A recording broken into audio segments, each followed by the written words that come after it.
BA प्रथम वर्ष के बच्चों का स्वागत है। बच्चों, आज जो हम अध्याय समझ रहे हैं इसके 2-3 वीडियो आपको देखने पड़ेंगे, क्योंकि सामाजिक समूह आज के हमारे अध्याय का नाम है। इसके अंतर्गत प्राथमिक समूह, द्वितीयक समूह और अर्ध प्राथमिक या समूह भी हम पढ़ेंगे। इसलिए इसके 2 या 3 वीडियो लगातार बनेंगे। उन्हें आप पूरा देखिएगा और पीडीएफ से फिर उन्हें समझने की कोशिश कीजिएगा। तो आइए हम शुरुआत करते हैं। सबसे पहले सामाजिक समूह क्या है यह जानते हैं। समूह व्यक्ति के जीवन की वास्तविकता है, क्योंकि कोई भी व्यक्ति अकेला नहीं रह सकता, है ना। मनोवैज्ञानिकों के अनुसार भी समूह में रहने की इच्छा प्रत्येक व्यक्ति में पाई जाती है। यहाँ तक कि पशु पक्षी भी समूह में रहना ही पसंद करते हैं। बिना समूह के समाज बन ही नहीं सकता। समाजशास्त्र में समूह को बहुत महत्वपूर्ण माना गया है। कोई भी मानव समाज समूह रहित नहीं होता। मनुष्य प्रत्येक कार्य समाज से संबंधित होता है और समाज के हटकर जीवन यापन संभव ही नहीं है। इस प्रकार व्यक्ति हर समय किसी न किसी समूह से ही संबद्ध रहता है। छोटे छोटे बच्चे अपने उम्र के बच्चों के साथ ज़्यादा प्रसन्न रहते हैं, युवा अपने उम्र के साथ और वृद्ध अपने उम्र के साथ। इस तरह हर व्यक्ति अपने रुचि और अपने उम्र के अनुसार समूह तलाश लेता है और उसी में वह रहना पसंद भी करता है। तो इस प्रकार समूह जो है वो समाज के लिए बहुत महत्वपूर्ण होते हैं। सामाजिक समूह क्या है, आइए अब हम यह देखते हैं। समाजशास्त्र सामाजिक संबंधों का अध्ययन करता है और कोई व्यक्ति तब तक सामाजिक नहीं होता जब तक कि वह दूसरों के संपर्क में किसी न किसी प्रकार का परस्पर संबंध न बना ले। एक समूह के लिए पारस्परिक आदान प्रदान क्रियाओं का होना बहुत जरूरी है। इस प्रकार सामाजिक समूह ऐसे व्यक्तियों का सम्मेलन है जिनके मध्य किसी न किसी प्रकार का संबंध अवश्य होता है। कुछ परिभाषाएं भी देख लेते हैं बच्चों समूह की, सामाजिक समूह की। तो मेकायरम पेज लिखते हैं कि समूह से हमारा तात्पर्य व्यक्तियों के किसी ऐसे संग्रह से है जो सामाजिक संबंधों के कारण एक दूसरे के समीप हैं। इसी तरह की परिभाषा जो है वो आकबर्न और निमकाब भी देते हैं। उनका कहना है कि जब कभी 2 या 2 से अधिक व्यक्ति एक दूसरे के निकट आते हैं तो और एक दूसरे को प्रभावित करते हैं, जब वे एक दूसरे को प्रभावित करते हैं तो समूह का निर्माण करते हैं। मर्टन के अनुसार समूह के लिए जो तथ्य आवश्यक हैं वो है समूह में 2 या 2 से अधिक व्यक्तियों का होना आवश्यक है। दूसरा, समूह में संबंध का होना आवश्यक है। संबंध के लिए व्यक्तियों में बार बार अंतःक्रिया होना भी आवश्यक है। और समूह का सदस्य व्यक्ति तभी तक माना जाएगा जब उसके समूह के प्रति हम की भावना या सदस्य होने के भाव हो, यानी वह समूह का सदस्य बने। विलियम्स कहते हैं कि एक सामाजिक समूह मनुष्यों के उस निश्चित संग्रह को कहा जाता है जो पारस्परिक अंतःक्रियाएं करते हैं और उस अंतःक्रिया की इकाई के रूप में ही दूसरों के द्वारा मान्य होते हैं। इन परिभाषाओं से हमें यह समझ में आता है कि समूह का निर्माण उस समय तक नहीं हो सकता जब तक कि कुछ व्यक्ति अपनी क्रियाओं द्वारा दूसरे व्यक्तियों को प्रभावित न कर लें। समूह के निर्माण के लिए अंतःक्रिया का होना आवश्यक है। साथ ही ये अंतःक्रियाएं अर्थपूर्ण होनी चाहिए, क्योंकि यह समूह को स्थायित्व प्रदान करती हैं। इसलिए कहा जा सकता है बच्चों कि कुछ सामान्य हितों की पूर्ति के लिए जब 2 या 2 से अधिक व्यक्ति अर्थपूर्ण अंतःक्रियाएं परस्पर कर एक दूसरे को प्रभावित करते हैं या प्रभावित होते हैं और संबंधों की स्थापना करते हैं, तब वह समूह का निर्माण करते हैं।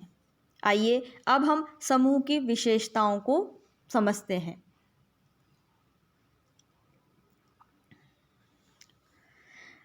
समूह की जो पहली विशेषता है वो है व्यक्तियों का संग्रह। बच्चों, समाज का नाम ही है व्यक्तियों का संग्रह, है ना। समाज का निर्माण ही व्यक्तियों के कारण होता है।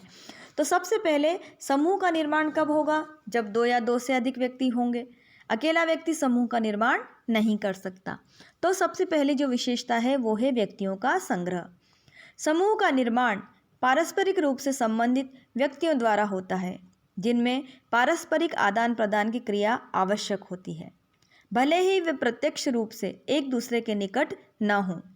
व्यक्तियों के संग्रह के रूप में समूह एक मूर्त संगठन होता है। दूसरी जो विशेषता है समूह की वो है निश्चित संरचना। फिशर ने इस तथ्य पर विशेष रूप से ध्यान केंद्रित किया है कि समूह की एक निश्चित संरचना होती है, जिसमें सभी व्यक्तियों की स्थिति निश्चित होती है और सदस्यों के मध्य स्थिरीकरण की भी एक व्यवस्था पाई जाती है, अर्थात उनमें नियम, अधिकार, कर्तव्य, पद, भूमिकाएं, कार्यप्रणाली सभी पाए जाते हैं। सदस्य उनके अनुसार ही कार्य करते हैं। जो तीसरी विशेषता है वो कार्यात्मक विभाजन की है। किसी भी समूह के सभी सदस्य परस्पर संबंधित होते हैं, लेकिन वे सभी पृथक पृथक कार्य करते हैं और अपने अपने कार्यों को पूर्ण करके वे समूह को संगठित बनाए रखते हैं। फिर समूह के जो हैं वो सामान्य हित और उद्देश्य होते हैं। एक समूह के सदस्यों के उद्देश्य एक समान होते हैं। बिना हित या उद्देश्य के कोई भी व्यक्ति किसी भी समूह का सदस्य नहीं हो सकता। उस समूह के सदस्य की रुचि और हित समान होते हैं, वे एक ही स्वार्थ से प्रेरित भी होते हैं। समूह की जो विशेषता एक और है वो है यूनिटी, एकता। एक समूह के सदस्यों में जब तक एकता की भावना पाई जाती है तभी तक वे समूह के सदस्य बने रहते हैं। उनमें हम की भावना या सहकार की भावना होती है, इसी से परस्पर सहायता करते हैं। फिर समूह की सदस्यता ऐच्छिक होती है। जो व्यक्ति जिसकी जहाँ रुचि होती है वो उस समूह का ही सदस्य बनता है और उसी समूह से जुड़ता है। समूह की सदस्यता दो प्रकार की होती है बच्चों, एक होती है ऐच्छिक और दूसरी होती है अनिवार्य। ऐच्छिक समूह में जाति की सदस्यता हुई है ना, किसी राष्ट्र की सदस्यता हुई, ये अनिवार्य है। इसमें व्यक्ति की इच्छा का कोई फर्क नहीं पड़ता। लेकिन अगर वह अपनी योग्यता, रुचि के अनुसार अगर कोई कार्य करता है, जिस समूह से जुड़ता है वहाँ उस समूह का वह सदस्य बनता है, तो वह उसकी सदस्यता ऐच्छिक होती है। तो समूह की जो सदस्यता है वो ऐच्छिक और अनिवार्य दोनों तरह की होती है। फिर जो अगली विशेषता है वो है स्तरीकरण। स्तरीकरण का मतलब समझते हो ना बच्चों, अलग अलग स्तरों का पाया जाना, है ना। तो एक समूह के सदस्य समान पदों पर कभी भी नहीं होते। उनकी परिस्थिति और भूमिकाएं अलग अलग होती है। जैसे अलग अलग एक ही महाविद्यालय में आप देखेंगे तो अलग अलग व्यक्ति अलग अलग कार्य करते हैं। कुछ व्यक्ति पढ़ाने का कार्य करते हैं, कुछ प्रशासन का कार्य करते हैं, कुछ कार्यालय का कार्य करते हैं। तो संस्था तो एक ही है महाविद्यालय, लेकिन उसमें कार्य करने वाले लोग अलग अलग तरह के कार्य करते हैं। स्तरीकरण पाया जाता है ना। फिर जो समूह होते हैं उसके आदर्श नियम होते हैं और उनमें आदर्श नियमों का प्रभुत्व होता है। प्रत्येक समूह के कुछ आदर्श या मानक होते हैं जिनके अनुसार उस समूह के सदस्यों के व्यवहारों को निश्चित किया जाता है। प्रत्येक सदस्य को उस नियमों को मानना होता है। ये आदर्श नियम भिन्न भिन्न समूहों में भिन्न भिन्न होते हैं, लेकिन सभी सदस्यों के व्यवहार समान नियमों द्वारा ही नियंत्रित किए जाते हैं, जिससे समूह का संगठन सुदृढ़ रहता है। फिर जो और विशेषता है समूह की वो है पारस्परिक जागरूकता। समूह में जो है समूह के सदस्य जो हैं वो एक दूसरे के प्रति सजग रहते हैं। मैकारे पेज का तो यह कहना है या यह मानना है कि सामाजिक संबंधों के कारण ही समूह बनते हैं और सामाजिक संबंधों का आधार पारस्परिक जागरूकता और पारस्परिक सहयोग की भावना है। इसके अभाव में समूह की स्थिरता कम हो जाती है। पारस्परिक जागरूकता के कारण ही एक समूह के सदस्यों में परस्पर सहयोग व सहानुभूति की भावना पाई जाती है। फिर अगली जो विशेषता है वो है समझौता। किसी भी समूह का अस्तित्व तभी तक संभव है जब तक उसके सदस्यों में समूह के प्रति निष्ठा हो, समूह में के उद्देश्यों, नियमों के प्रति समान रूप से समझौता न हो। यह विशेषता समूह की शक्ति में वृद्धि करती है और उसे स्थायित्व प्रदान करती है। यही समूह की अगली विशेषता भी है, स्थायित्व, है ना। समूह के सदस्यों के उद्देश्य जब समान होते हैं तभी समूह में स्थायित्व आता है, क्योंकि उन उद्देश्यों की पूर्ति सभी मिलकर करते हैं। यदि समूह में अस्थिरता होगी तो कोई उद्देश्य पूर्ण हो ही नहीं सकता। यद्यपि यह स्थायित्व कम या अधिक समय का हो सकता है, लेकिन इतना अधिक नहीं कि बनते ही टूट जाए। फिर सहानुभूति, सिंपैथी। समूह के सदस्य एक दूसरे के प्रति सहृदय होते हैं। वे एक दूसरे के दुख सुख में सहयोग और सहायता प्रदान करते हैं। एक सदस्य पर संकट आने पर अन्य सदस्य उसके सहभागी हो जाते हैं, उसका सहयोग करते हैं, उसके प्रति सहानुभूति रखते हैं और उसके हितों की पूर्ति में भी मदद करते हैं।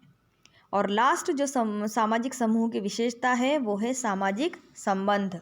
एक समूह के सदस्यों के मध्य सामाजिक संबंध महत्वपूर्ण होते हैं, जिससे समूह सुदृढ़ व स्थायित्व प्रदान करता है। तो इस तरह हम देखते हैं कि समूह का निर्माण जो है, समूह की जो विशेषताएं हैं वो इन रूप में हम देखते हैं। अब समूह का निर्माण के आधार क्या हैं? समूह के निर्माण का आधार व्यक्ति के संबंध होते हैं। ये संबंध व्यक्ति की रुचि, स्वार्थ, आवश्यकता, स्थान, आयु, लिंग, व्यवसाय, धर्म, आदर्श आदि अनेक आधारों पर हो सकते हैं।